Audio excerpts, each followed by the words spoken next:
Check out these packages. 15. So basically by this next year, the trend, 18 at least. I'm telling you 18. But a bank absolutely kills the soul, man. Nihal, by that logic, by the time I complete law school, packages is definitely going to be like 20 plus. And anyway, I'm so excited about next week. Interning with LawNet. They have some amazing articles, don't they? I'm not sure. College के 5 साल बस कुछ तो होगा interesting करने को ना सुबह उठो ऑफिस जाओ काम करो सो बोरिंग Hey, chai kहाँ है यार? Hey, lazy go get it yourself, man. And by the way, you owe me 50, so pay for mine as well. Wait. Hey, 1 second. What's this? This Vahurana? You met Gargi also last week, didn't you? And did I tell you, Gargi and my sister were batchmates in the French class? Hey, aren't Vahura these consulting guys? Don't they advise like general counsels and big law firms? Right. Do they advise law students as well? I think so. Hey, what's she up to now? Let's Speak find to her. out. I'll just find out.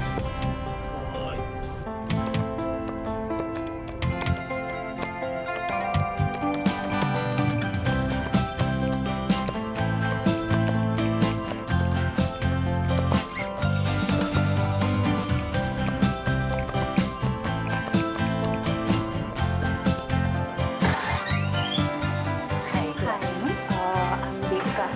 Are you here to meet Gabi? Is she in office by any chance? Yeah, she's here.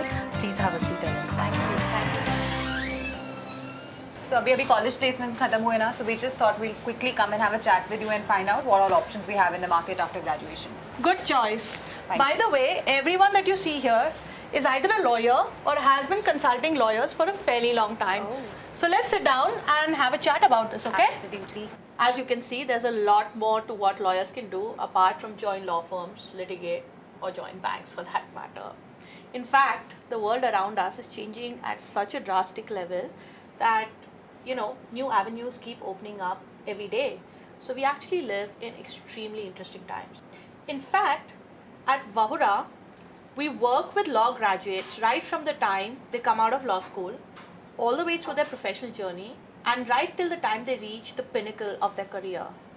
You'd be surprised to know that quite a few senior counsels take time out to speak to us just to obtain an informed perspective on the way the industry is developing, what makes sense as a new career choice, as the next step in their path. I did law because my parents wanted me to do it, but right now I'm not really sure, what I should do after law school or even if I want to practice. If you notice, I love design Doodling, and yes. I love writing. So I'm not sure whether I should keep that as a hobby or if I can do something with it, and my law degree. That's a very interesting thought to have. I felt pretty much the same way when I graduated all those years ago. But honestly, you guys are far better off than we were because the world has changed so much. You actually have the option of looking at combining something like design with law. We didn't have those options back then. What we do at Vahura is help people achieve what they want to using their law degrees as far as possible. So very often what we do is work with students and also with young graduates, young professionals to see what can be done after law school because that is a very difficult decision to make. I mean, come on, think about it. You clear your entrance exam and then 5 years of campus life, right? Fun, music, theatre, learning of course, but frankly it's not really the professional world and the transition can be difficult. So we try and help you work with a methodology or actually equip you how to make that informed decision which will affect your future career. Help us to choose what to do, like a job or something? Well, not exactly. In a manner of speaking, yes. We'll try to help you find a method that works for you in achieving that end result. But how? Okay, let's talk about informed decision making. What does that involve? You need to appreciate the different factors involved, right? In this particular instance, it's you knowing what you want. It's knowing the industry, what and all is out there, and then basically mapping the two data sets to each other. And there are different methodologies that you can adopt to achieve at that. Okay, I don't know about you guys, but मेरे तो sir के ऊपर से गया है सब कुछ. Okay, fair enough. Let's break it down even further. Okay. Firstly, get to know yourself. Discover your strengths, likes, dislikes, aptitude, attitude, right? But there are so many ways to do it. For instance, you can take an aptitude test, or you could attempt, any of those self-assessment toolkits that are available online. Those usually do help fairly well. Like those Facebook quizzes. Come on, guys, it's not really that bad, but all said and done, they can be fun at times, right? The reason is because they all apply different sets of data to arrive at a combination of what you want or what you want to achieve, right? The trick is to know your priorities and your skills. Once you know what you're good at, what you wish to achieve, then you combine these two with how to achieve it, okay? That is the basis of the methodology. But banking is banking, dude. Like, it's boring. Hold on to that thought actually, Nihal. We will come back to it. You know what? Let's try and understand decision making. Did you know that in 2002, David Kahneman actually got the Nobel Prize in Economics for his study into cognitive sciences and the concept of biases? Okay, that sounds very interesting, but then what does it have to do with the application of law? Well, if you know how you think, it'll be easier for you to know how to make a decision, right?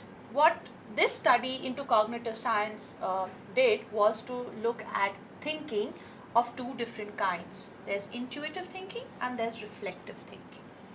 Intuitive thinking is, well, it's easy, it's informal, it happens all the time. It's something that we don't really put too much effort into. Reflective thinking is more formal, requires much more effort. It's what human beings do when there are high stakes involved. For instance, making a career choice or buying a house, basically making a big decision. You need to reflect. I think I am following you.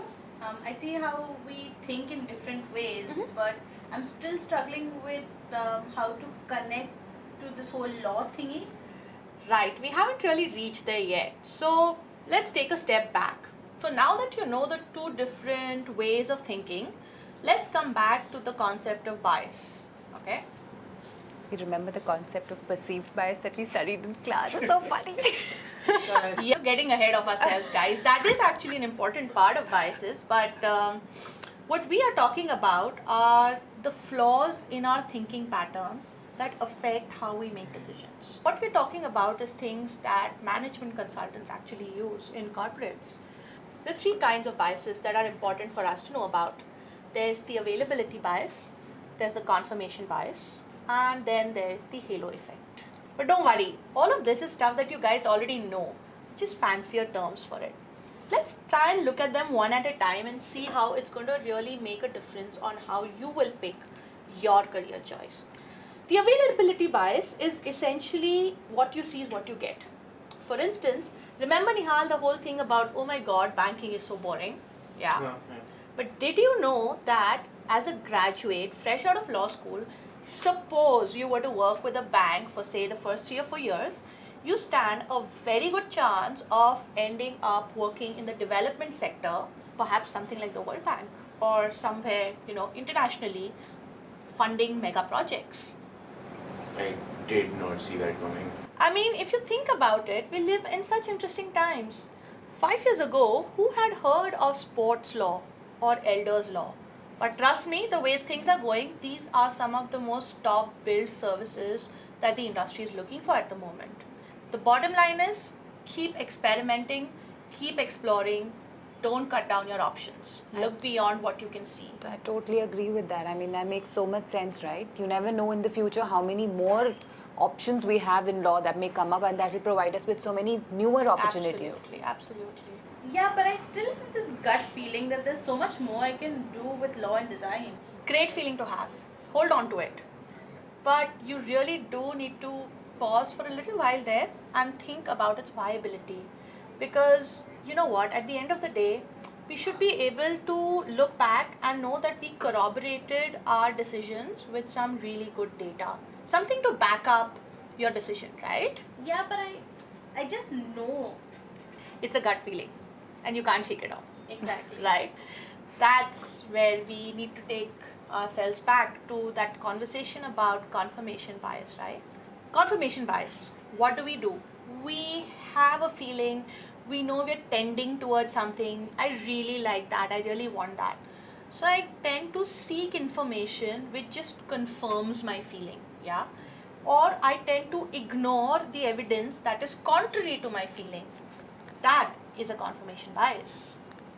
Hang on. So, are you saying that Isha's passion for design and law are going to go together just because she can't even fathom looking into her law books, which are unbelievably Oh, boring? they still are. Very, very funny. Come on, guys. Be nice to each other, okay? Actually, Devika, that could very well be what is propelling Isha to think that design and law is a good combination to pursue. What it actually underlines is that you have understood the concept of bias. What is bias after all, right? One is look beyond what is helming you in, yeah? Look for alternatives, consider different combinations. And the second, of course, is make sure you look at empirical data, look at both sides of the argument. Don't ignore anything. Because at the end of the day, you know, evidence related to the subject is what is going to help you make an informed decision. Wow, that makes so much sense now. I think I took an attempt litigation now. इतनी बड़ी companies है, इतने लोग कर रहे हैं, शायद भी करना चाहिए. Actually, Sahil, you know what? It's a good idea to consider litigation, but zara socho. Do you want to do it because other people are doing it? Or do you want to do it because it's something that really interests you and that it's the right thing for you to do? Because if you're attempting it, you know, because you see so many others doing it, you're falling into, well, another form of bias, which is the halo effect. Remember we spoke about it? It's what happens when we start to associate this, you know, very high, positive sort of an image with the people that we look up to or ideas that we look up to. And then we feel, well, if they can do it, if it's right for them, it might be right for me as well. May not always be the right thing for you right now. You see what I mean? But senior council बनने में इज्जत भी तो है. Actually, Sahil, एक minute रुको और ज़रा सोचो. इज्जत अच्छा काम करने में है, फिर चाहे वो लिटिगेशन में हो, लॉ फर्म के साथ हो, बैंक के साथ हो या कंपनी सेक्रेटरी बनने में हो. Yeah, that's true. Thanks, Gary. I was paying too much attention on ऊपर की चीज़ें. फिकर नॉट यार, हम सबसे होता है. You know what? At the end of the day, we need to stay true to our style, to our, you know, intrinsic value system. Here's an interesting fact. We all have something known as a natural style and an adapted style. Natural style is who you are, what you feel like doing, what makes you comfortable. Whereas your adapted style is what you will achieve or rather absorb and develop over the years, you know, with every organization that you progressively work with. And most often, frustration, depression comes from situations of friction where your natural style and your adapted style don't match. So it's best to do some introspection now, make some sort of an informed decision now, you know, and minimize that friction. Leads to less frustration later on in life. So why wait? Begin now, right?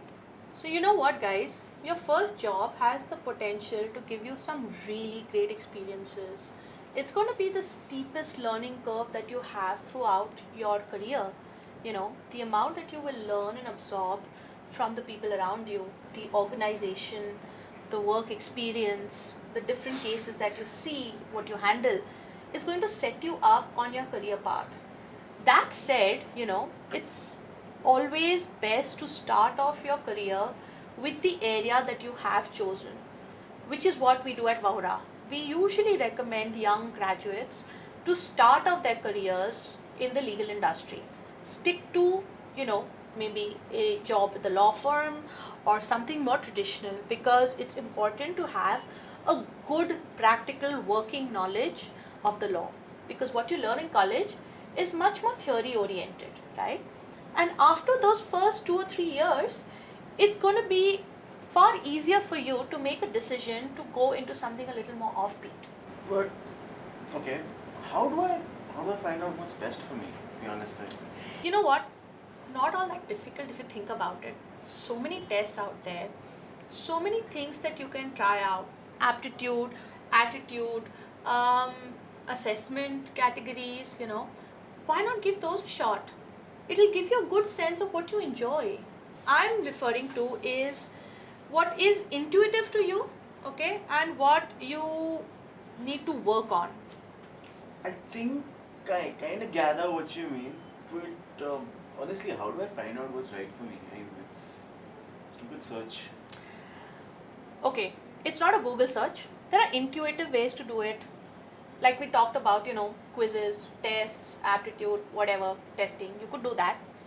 Or very simply and easily, start by making a wish list.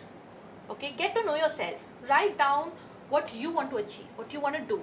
Get to know yourself. It can be as basic as that. Take into consideration all the different things that are affecting you right now. So, you know, maybe if, for instance, if tomorrow Isha decides she wants to do a second degree after graduation in design, she might want to start thinking about a way in which she can have that corpus to fund that education, right? Or maybe if you have a financial obligation. So make a list about your priorities, what you wish to achieve, what you must do, and maybe what you would like to achieve subsequently in, say, a year, 2 years, things like that. Work with that, because that is what is going to give you some sort of a plan. See, the whole point, guys, is to know the industry, know yourself. Keep learning, keep experimenting. But how on earth does like one find people who do this work? You know? Good question, and one which brings us to the last part of what this whole process is about. Do your background research. Get to know the industry. Get to know who's doing this work already, if anyone at all is doing this kind of work. You know, that is going to indicate whether there is interest for it, you know, there's a capacity for it in the market. Also look at perhaps talking to seniors who've done this. Look at organizations that might need these kind of skills. Do your research. That's what's going to give you a good idea of mapping what you want to do with what can be done, right? And at the end of the day, guys, it isn't rocket science, okay? It's a method. It isn't the answer, but it's a good logical way to reach a point where things are easier to understand and resolve, yeah? What I'm thinking is, remember things like your work-life balance, you know, financial growth, personal growth, what you want to do at the next level of your career. Put all of these down.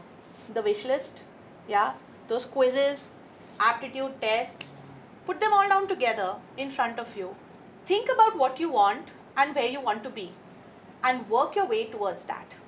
So now I totally understand where we're going with this, right? All that I need to know, or all that we need to know, is where our knowledge, preferences and likes lie in the market. And once we are fairly conscious and aware of that, just align it with the various market choices that are available in terms of the profession. So this sounds fairly simple, isn't it? Very good. You guys have pretty much understood the method, okay? Pick a career path that is best suited for you and build upon it. Look, it's not unachievable, okay? It's certainly doable, yeah? Don't go after the money. Money is a consideration, but trust me, it'll come, yeah? Don't get bogged down by peer pressure. Certainly don't join that band because everyone else is, yeah? Remember all our conversations about biases, about informed decision making. Make that wish list.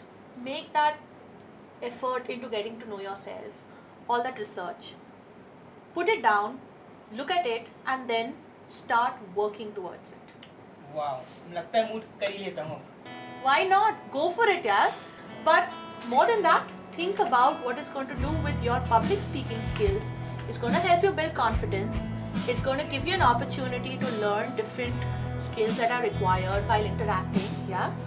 And always a great learning experience. In fact, if you moved, you'd probably be able to attend interviews far better and with much more confidence. So great idea. Go for it. Absolutely. Thank you so much, man. Thanks. You're most welcome, guys. You know where we are. You can always reach out to us, okay?